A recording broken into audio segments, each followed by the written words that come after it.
आज सिखाते हैं complete the sentence. High school के एग्जाम में, 9th के एग्जाम में या हर किसी भी एग्जाम में आप मानिए कि कंप्लीट सेंटेंस करने के लिए आता है, आधा सेंटेंस दिया होगा और आधा सेंटेंस आपको खुद पूरा करना पड़ेगा। एक छोटा सा कोई भी सेंटेंस ले लेते हैं, फिर उसके बाद आगे बढ़ते हैं। देखिए,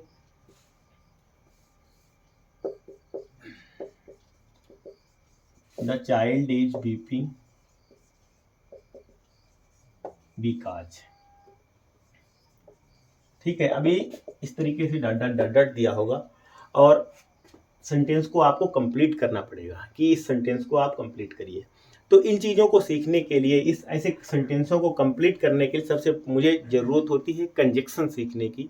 और कंजक्शन का काम होता है दो वाक्यों को आपस में जोड़ना, दो वर्ड्स या दो वाक्यों को आपस में जोड़ना।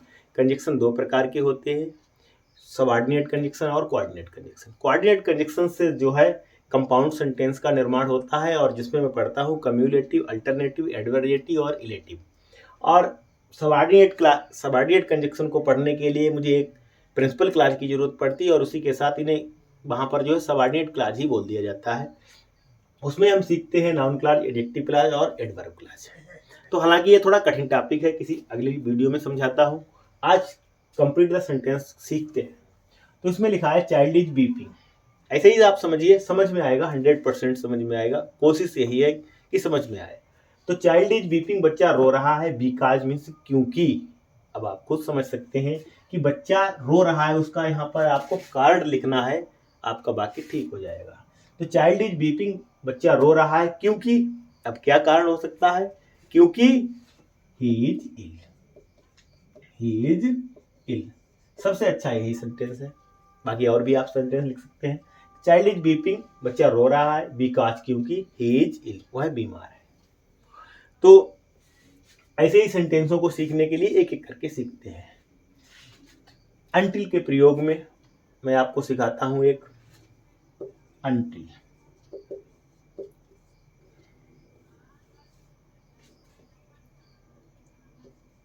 एक मजेदार सेंटेंस लिखते हैं, मैं मरते दम तक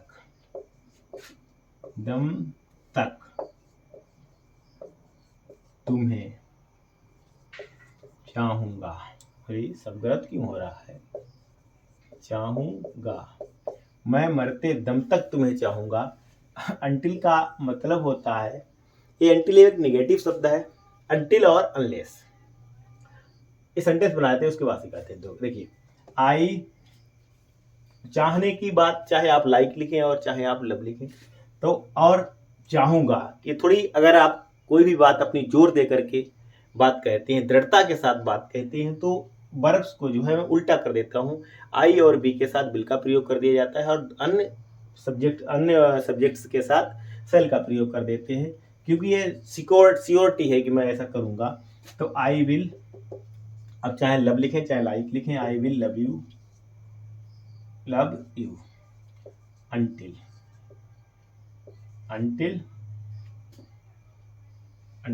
I die। कहने का मतलब है कि मैं मरते दम तक तुम्हें चाहूंगा। तो I will love you until I die।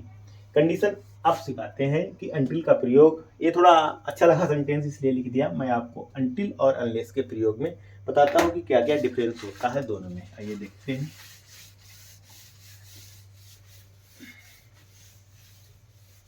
Until का प्रयोग सीखने के लिए आपको एक टिल का प्रयोग पता होना चाहिए। टिल एक प्रीपोजिशन है, टिल। और टिल मीन्स होता है तक। और तक का प्रयोग, जो इसका प्रयोग होता है समय के लिए, और समय कैसा होना चाहिए? निश्चित समय के लिए। टिल का प्रयोग निश्चित समय के लिए करते हैं। जैसे मैं 5 बजे तक पढ़ता हूँ, मैं 5 बजे तक पढ़ता हूँ। धैर्य बनाकर सीखिए, और जैसे मैं सिखाता हूँ, उम्मीद करता हूँ जैसे कम ही लोग सिखाते होंगे, सिखाने के लिए अच्छे बच्चे भी हैं, हमसे भी अच्छे सिखाते होंगे, लेकिन कोशिश है कि आपको 100% समझ में आए। मैं 5 बजे तक पढ़ता हूँ, अगर तक आएगा तो मैं टिल का प्रयोग कर दूंगा। आई रीड, स्टडी भी कर सकते हैं। आई रीड टिल, और कितने बजे तक है? 5 o'clock। I read 5 o'clock। अगर सिर्फ तक नहीं आता है तो I read I eight 5 o'clock हो जाता है, तक नहीं लगाऊंगा तब जो है, क्योंकि तक का प्रयोग सीधे जो है टिल के लिए होता है। अब देखते हैं, इसी से बनता है अनटिल, अनटिल और एक है अनलेस। तो अनटिल और अनलेस, अनटिल का प्रयोग आपने देखा किसके लिए हुआ, समय के लिए। तो मैं लिख देता हूं, अनटिल का प्रयोग समय के लिए होता है और अनलेस का प्रयोग किसके लिए होता है, अनलेस का प्रयोग होता है शर्त के लिए। ठीक है, अनटिल का प्रयोग समय के लिए और अनलेस का प्रयोग शर्त के लिए, और दोनों का मतलब होता है, अर्थ सेम होता है, तब तक, तब तक, डट डट डट डट, जब तक। इसका भी अर्थ यही है, तब तक, डट डट डट डट, जब तक।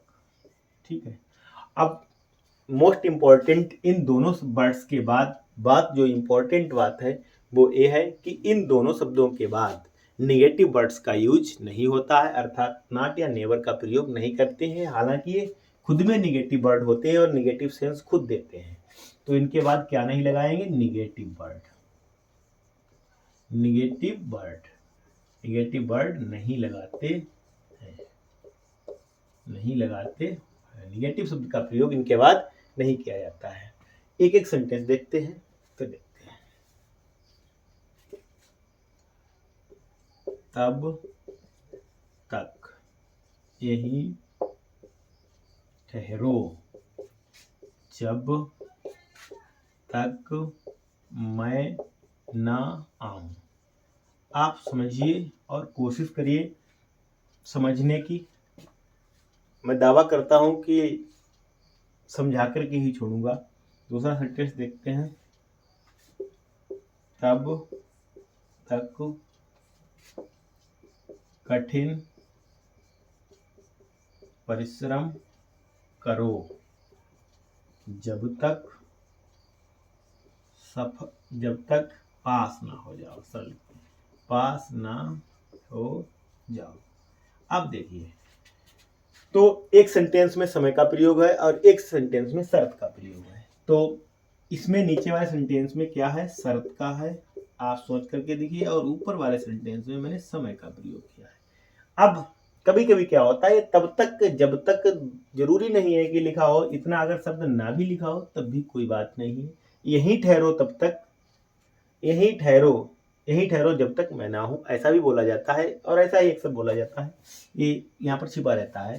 तो ये इंपेरेटिव सेंटेंस है, stay here until I come back, जब तक मैं ना आऊं।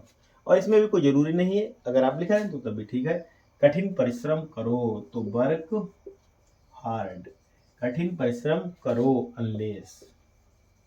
अनलेस, और तब तक कठिन परिश्रम करो जब तक पास ना जाओ। इंपेरेटिव सेंटेंस में क्या होता है, कर्ता यू छिपा रहता है, तो किसके लिए बोला गया है, आपके लिए बोला गया है कि आप जब तक पास ना हो जाओ, और आपके लिए you unless work hard unless you pass, pass ना हो जाओ, फ्यूचर में जाएगा तो you will pass, you will pass. अब बात यह है कि इसके बाद निगेटिव शब्द का प्रयोग नहीं होगा, यहाँ पर नाट नहीं आएगा, यहाँ पर नाट नहीं आएगा, ये यहाँ पर नाट है और ये यहाँ पर नाट है। तो आशा करता हूँ अनलेस और अनटिल के प्रयोग में आपको समझ में आया होगा कि इस तरीके से अनटिल का प्रयोग करते हैं और इस प्रकार से अनलेस का प्रयोग करते हैं।